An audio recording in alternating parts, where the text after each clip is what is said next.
तर सायकोसोयच्या मामाने घेतलं एकदम युनिक ट्रॅक्टर. तर चला कोणतं आहे आणि कसं आहे चला बघूया. आणि मी सकाळी गेलो डायरेक्ट मंदिराकडे. तर हे आहे आपल्या मामाच्या गावाचं मंदिर. आणि देवाचं मंदिर कोणतंही आणि कुठेही असो तिथली फिलिंगच वेगळी असते. आणि इकडे होतं हनुमानाचं मंदिर, मग तिथले दर्शन घेतलं. आणि इकडे होतं आपल्या महादेवाचं मंदिर. मग आपण देवाचं दर्शन घेतलं. मग आम्ही निघालो युनिक ट्रॅक्टर घेण्यासाठी. आणि मग आपण डायरेक्ट पोहोचलो महेंद्रा शोरूम. आणि आपल्या घरची पटकन कुठे घेऊन जा, शांत बसणारच नाही.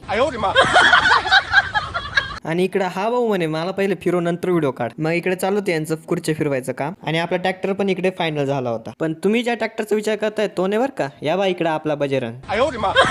मग हाय का नाही खतरनाक. आणि हो आम्ही ट्रॅक्टरचा सेकंड हँड घेतला, कारण अगदी छोट्या मोठ्या कामांसाठी ट्रॅक्टरची गरज होती, नाहीतर नवीन पण घेतलाच असता. आणि आमच्या घरचा एक नियम आहे, आम्ही नवी वस्तू नाही घेत, जुनी वस्तू घेतो आणि ती नवी करतो. मग मस्त ट्रॅक्टरची पार्टी घेतली बाबांकडून आणि डायरेक्ट ट्रॅक्टर घेऊन घरी निघालो. आणि आपल्या ट्रॅक्टरचं डिझेल पण संपलं होतं. आम्ही टाकतो डिझेल, तुम्ही घ्या फॉलो.